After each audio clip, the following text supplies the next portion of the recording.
Get out of my house. Chief Daniel's voice shook the walls. Jennifer clutched her wrapper, tears streaming. Her mother knelt, begging, "Please, she's your only daughter." Friends crowded the doorway, pleading with him to calm down. "She is pregnant out of wedlock," he spat. "She has shamed me." Jennifer's knees buckled as he pulled the door wide. He turned his back and slammed it, leaving her in the dust. Welcome back. As you enjoy the story, don't forget to like, comment, subscribe, and also share with your friends. Now back to the story. Her father's voice cut through the evening like a whip. "Pack your things and leave my house, Jennifer. Now." Neighbors stood in the yard, eyes wide. The compound gate was open. A child cried somewhere. Jennifer knelt on the sandy ground, the small curve of her belly visible under her simple Ankara dress. Her hands shook as she held a faded nylon bag. Her mother, Ruth, was on her knees too, wrapper loosened as she stretched both arms toward her husband. "Gabriel, please," she begged.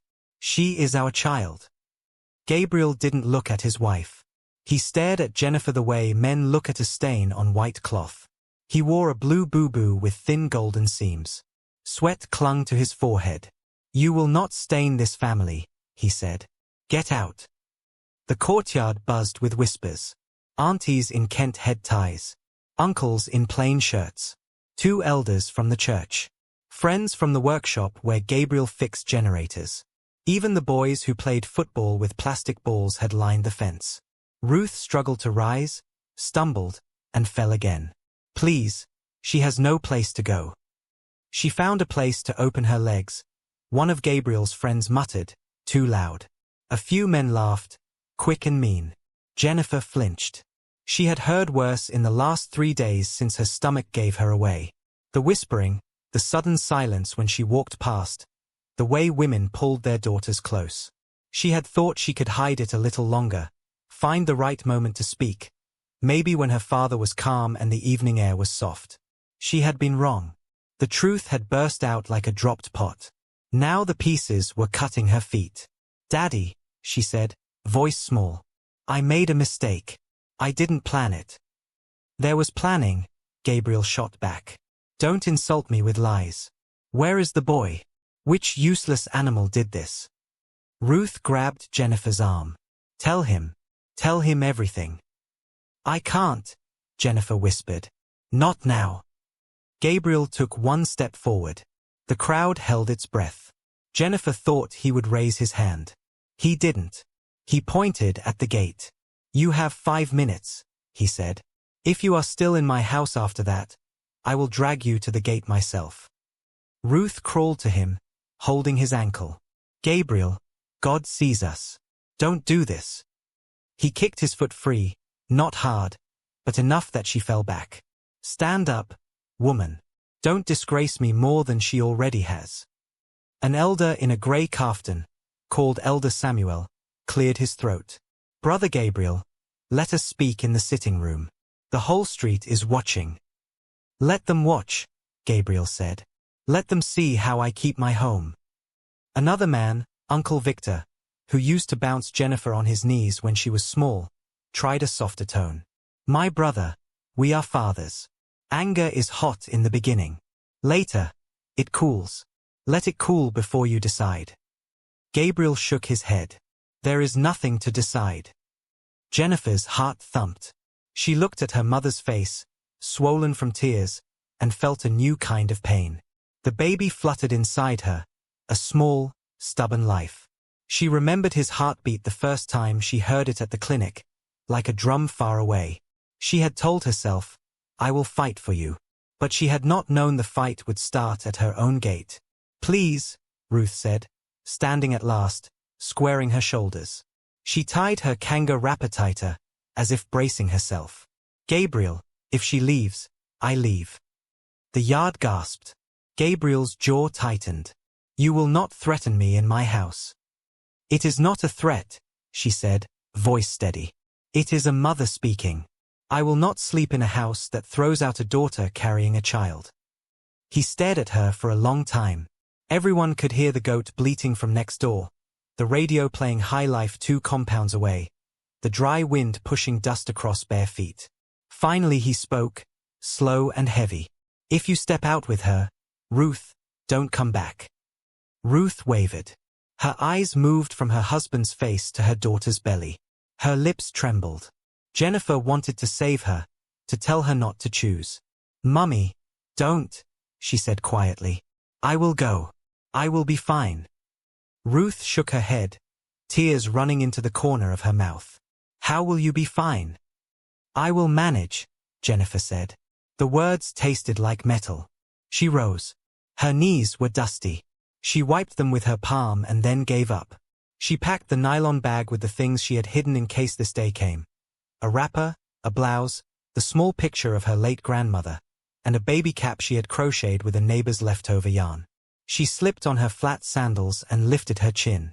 She wanted to stand like those women in old photos who carried baskets on their heads without bending. Strong. Balanced. Even with fear in their eyes. As she turned toward the gate, a hand grabbed her wrist. It was her younger brother, Stephen, skinny and long-limbed, his school uniform collar frayed. "Jenny, don't go," he whispered. "Where will you sleep?" "I don't know," she said.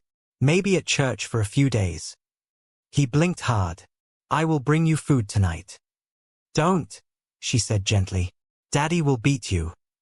He swallowed and let her go. At the gate, Elder Samuel stepped in front of her. "My daughter," he said, dropping his voice. "Tell us the father of the child. If he comes forward to beg, your father may soften." Jennifer looked away. "It won't help." "Is he married?" the elder asked. She shook her head. "No." "Is he poor?" She thought of the boy's certainty, the way he carried himself like someone who knew doors opened for him. "No," she said. "Then what is the problem?" She opened her mouth, then closed it. How could she explain what even she was still trying to untangle? The nights of secret calls. The promise he made and unmade. The last argument in the dark behind the market, his words bitter as cola. She had walked away choking on secrets. Tonight was not the night to pour them into the street. "I am the problem," she said. "Let me carry my cross." A neighbor woman, Stella, shifted her baby to the other hip and stepped close. "Come to my room tonight," she whispered. "My husband is away in Onitsha. You can sleep on the mat. Tomorrow we will think." Before Jennifer could answer, Gabriel barked, "No one in this compound will harbor her." He glared at Stella until she looked at the ground. "If you let her in, you and your baby will find your load outside by morning." Stella hugged her baby and retreated. Ruth pressed a small wad of notes into Jennifer's palm. "I have been hiding it," she whispered. "Take." Jennifer tried to refuse. Ruth curled her fingers over it. "Don't argue. Go to the park. Find a bus to the city. Go to the big church near Mile 8. Ask for the women's shelter. Tell them Ruth sent you. They will not know me, but say it with confidence." Jennifer almost laughed through tears. "Mummy." "Just go," Ruth said. She kissed her forehead, quick and fierce. Jennifer stepped onto the dusty street. The sky was burning orange, and a line of swallows cut across it. Behind her, a chair scraped. Someone dragged it to block the gate like a final word. She didn't look back. She walked past the corner kiosk where she used to buy groundnuts, past the barber shop with fading posters of footballers, past the vendor selling second-hand clothes. A woman with a bright Kent scarf noticed the swelling under Jennifer's dress and clicked her tongue. Jennifer kept walking. At the main road, traffic groaned. Hawkers moved between cars, holding plantain chips and cold sachet water. A bus conductor shouted city names, banging the side of a dented yellow bus. "Park! Park! Park!" He looked up and saw her. His eyes dropped to her belly. His voice softened, just a little. "Sister, you dey go? We get last seat." She hesitated. Her phone buzzed. A message from an unknown number. "Are you okay?" It was a number she knew by heart but had never saved. She stared at it until the screen dimmed. Then she turned the phone off and slid it into her bag. The conductor tapped the bus door. "If you no enter now, I go move." She climbed in. The bus smelled of sweat and diesel. Women in Ankara wrappers shifted to make space. A man in a brown suit held a leather Bible against his chest. A teenage girl chewed gum with the focus of a surgeon. Jennifer found a seat by the window and pressed her forehead to the glass. The conductor squeezed past, collecting fares, yelling for change, fending off a tomato seller who tried to pass a basket through the window. His noise wrapped the bus like a loud blanket. Jennifer felt safer inside it. As the bus pulled out, her phone vibrated again. She ignored it. The road opened. Buildings slid by, painted shops, mechanics under mango trees, a woman pounding yam with her baby tied to her back. Everything familiar, but not for her anymore. She thought of the small things she had not packed. The shell bracelet Stephen made her in primary 6, the hand fan her grandmother wove with blue thread, the tin box where she kept letters. She felt stripped and light, like a calabash emptied for market. She closed her eyes and remembered the first time she had felt the baby move. She had been washing clothes by the well at dawn, hands cold, mind far away. A flutter, then a tap, like a knuckle from inside. She had gasped and laughed, and quickly looked around to see if anyone noticed. No one had. She had whispered, "Hi," to her belly and then covered her mouth because it felt silly. But it was not silly. It had been the first honest moment in months. "Are you okay?" a voice asked. Jennifer opened her eyes. The woman beside her was middle-aged, wearing a neat boo-boo with tiny star patterns. She had kind eyes. "I'm fine," Jennifer said. "Where are you going?" "The city." "Do you have someone there?" Jennifer paused. "A church," she said. The woman nodded. "Church is good. My name is Grace." "Jennifer." Grace looked at her belly. "How many months?" "Almost 6, Jennifer said. "You will need rest," Grace said. "And food that sits well. Millet pap, groundnut, banana. Not pepper soup every day." She smiled. "I have daughters." Jennifer surprised herself by smiling back. "Thank you. If you need help when we get there, tell me," Grace said. "My sister sells fabric near the old market. We know people. People are better than stones." Jennifer swallowed hard. She nodded. "I will." They drove into the night. The conductor put on a radio. A slow song drifted out, a woman's voice about missing home and not wanting to go back. The man with the Bible began to hum. The teenage girl's gum snapped like tiny thunder. Jennifer's mind kept circling the same questions. Should she tell her father the full story? Would he have listened? Maybe that was the wrong question. The right question was whether she herself had listened, months ago, when the first red flags appeared. The secret phone calls. The strange delay when she asked to meet his family. The way he pulled away when she said, "Let's tell our parents." She had pushed past every warning because she wanted the love to be simple. She had wanted to be chosen. She had wanted a story that could be told with a smile. When the bus stopped halfway for passengers to stretch, Jennifer felt cramps bite low in her stomach. Panic rose like smoke. She breathed slowly, the way the nurse at the clinic had taught her. In, out, count to 5. The cramps eased. She stepped down and bought a bottle of water.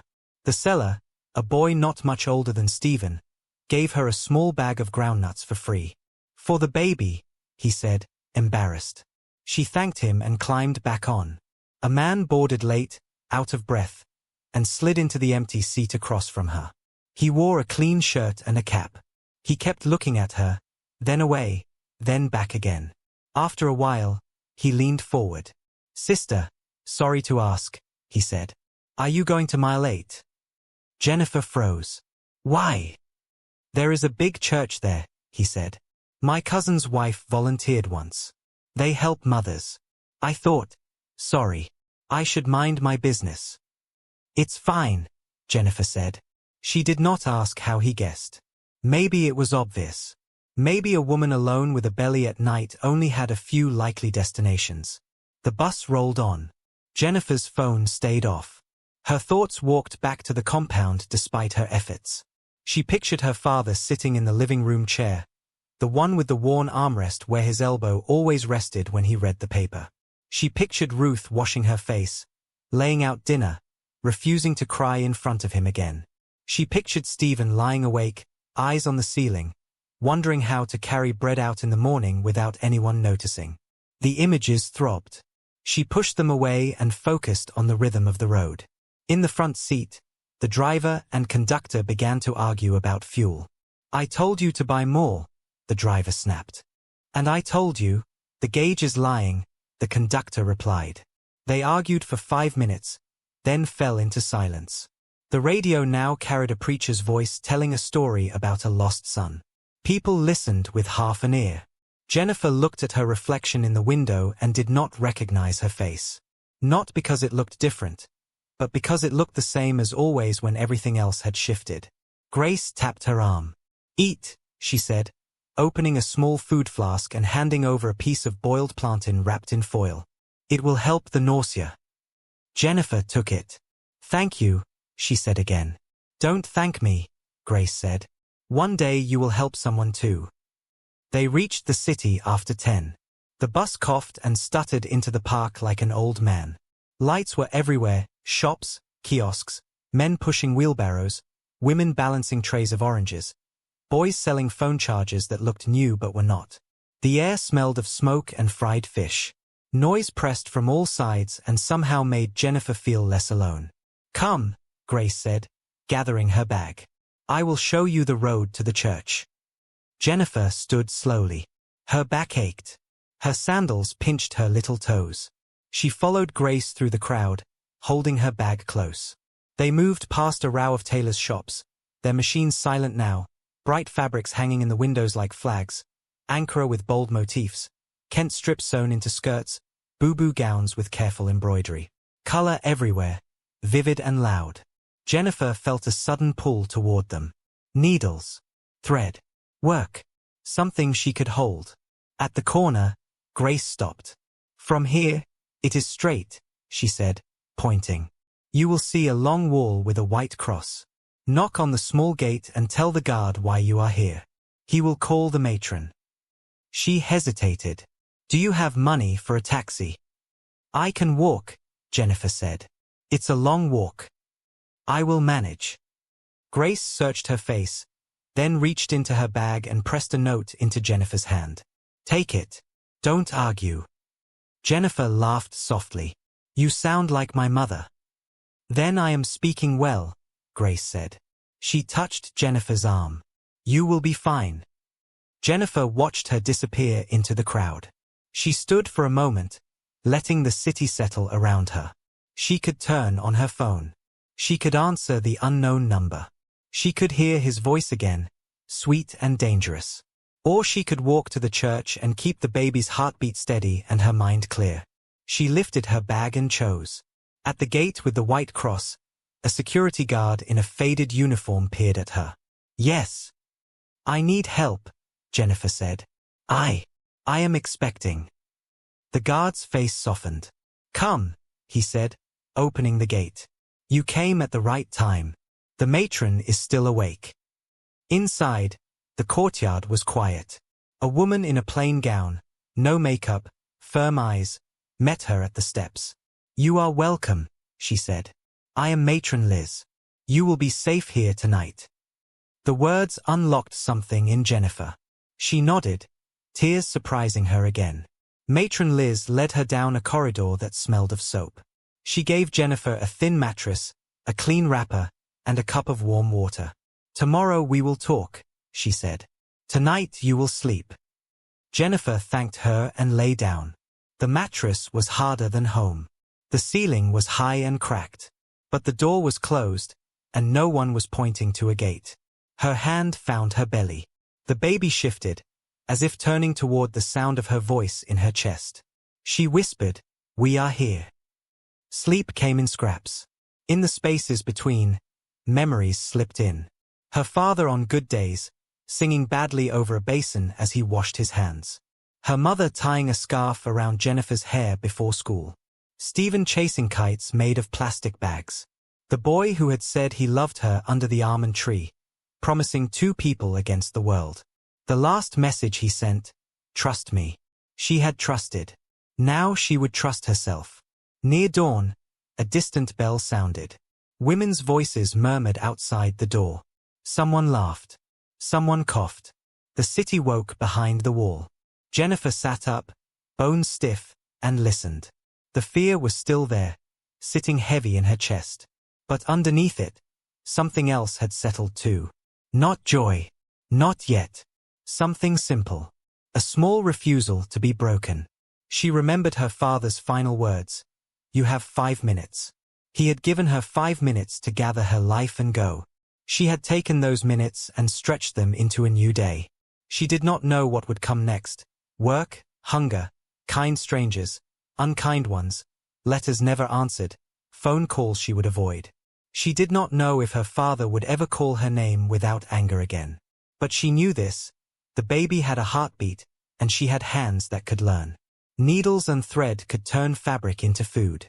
The road was long and full of corners, but it was a road, and she was on it. As the first light touched the compound wall, Jennifer stood, washed her face, and wrapped the clean cloth around her body. She tied it firm, the way women tie when they need their hands free. When the matron knocked, she opened the door with her chin raised. Whatever shame had chased her to the gate last night had not followed her through this one.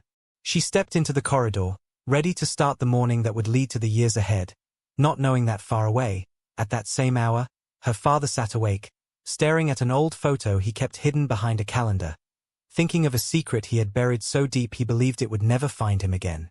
Jennifer woke up on her second day at the women's shelter with a dull ache in her back and the sound of babies crying in the next room. The air smelled faintly of pap and disinfectant.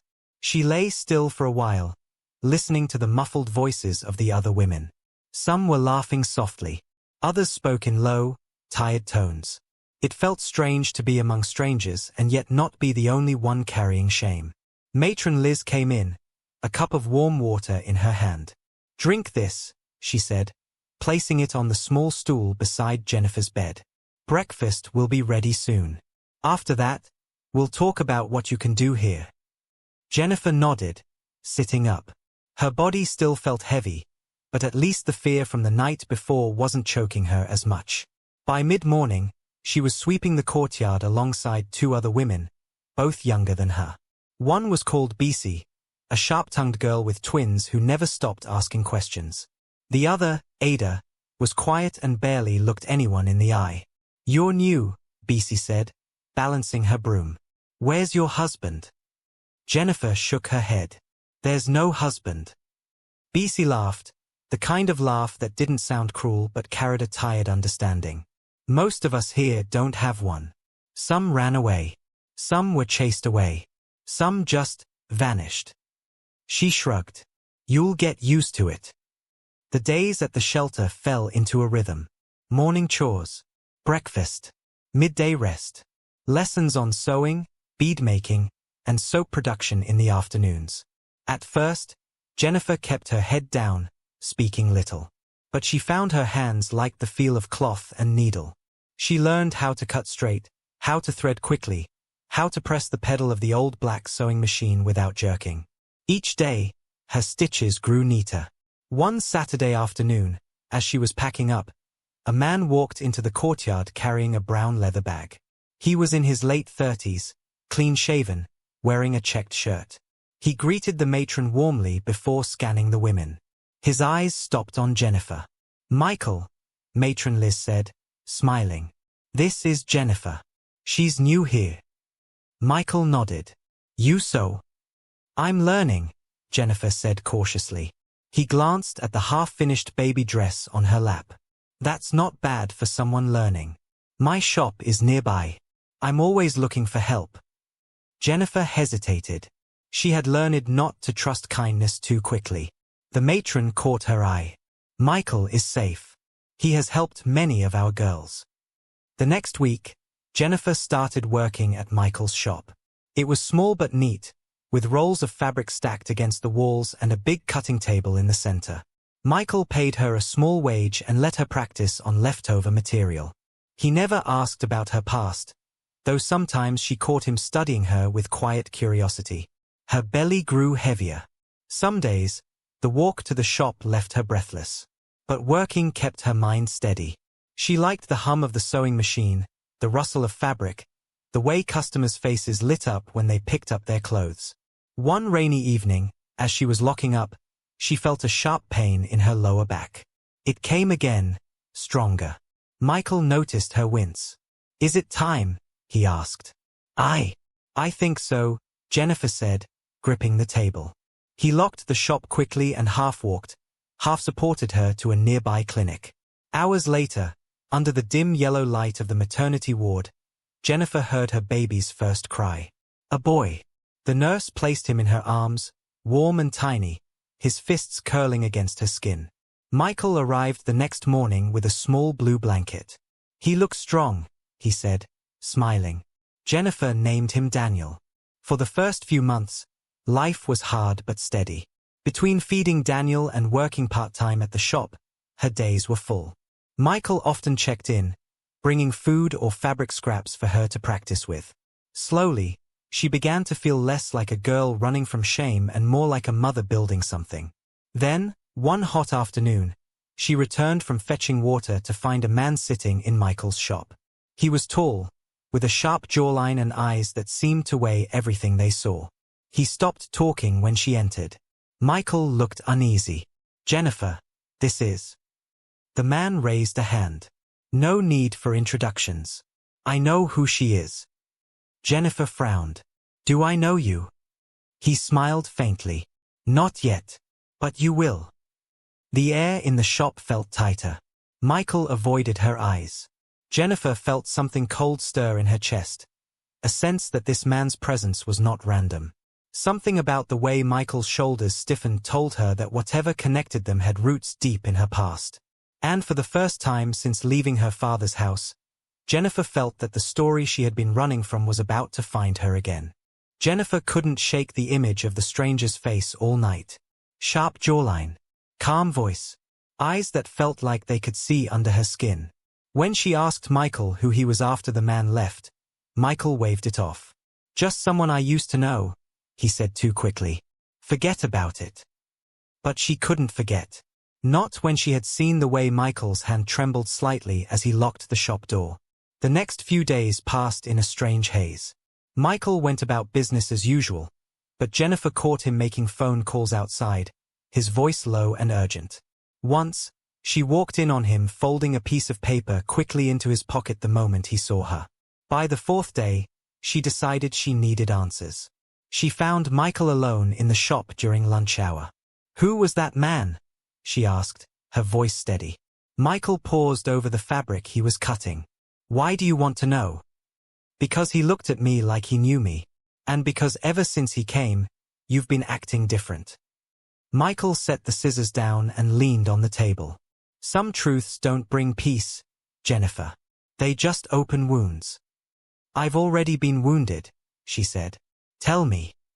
He was silent for a long time. Then he sighed.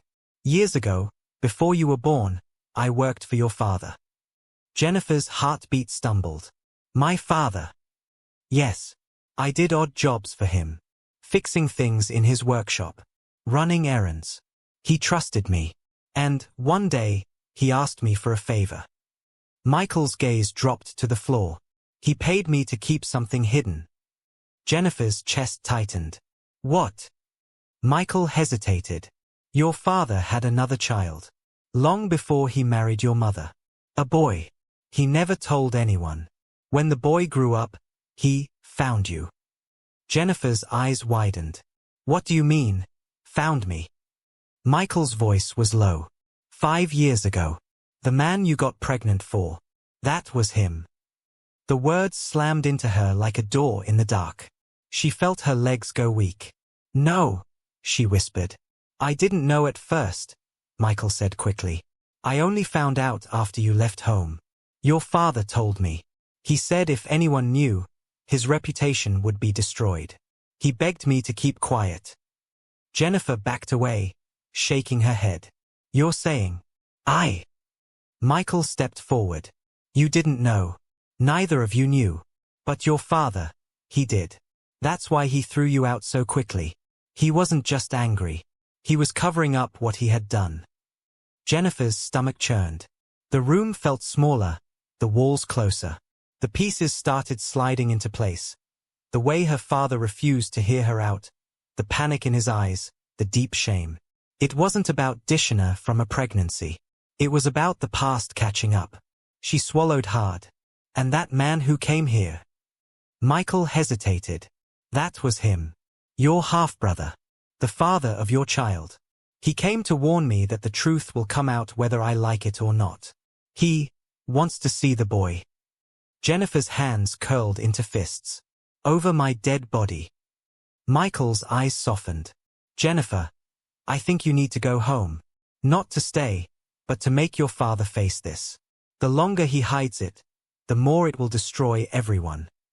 That night, Jennifer sat by Daniel's small bed and watched him sleep. His chest rose and fell gently, his little hand resting against his cheek. He looked innocent, untouched by the storm that had created him. She thought of her father sitting in that compound, still holding his pride like a shield. She thought of the man who had once said he loved her, who had unknowingly shared her blood. By dawn, her mind was made up. She would return to the village. Not for forgiveness. Not for reconciliation. But to tear the mask off the truth her father had buried for decades. The morning Jennifer returned to her father's compound. The air in the village was heavy with the smell of early cooking fires. Women moved between clay stoves, flipping akara in sizzling oil. Men sat on benches under the almond tree, peeling oranges and talking about politics. Chickens scratched the dusty ground. She walked down the narrow street wearing a simple but bright Ankara wrapper, Daniel's small hand in hers. He was 5 now, tall for his age, his features sharp but familiar. Familiar in a way that would soon burn the truth into everyone's eyes. People noticed them before they reached the gate. Whispers started. Faces peered out from doorways. A few women put their hands over their mouths, recognizing her despite the years. At the compound entrance, her younger brother Stephen came running.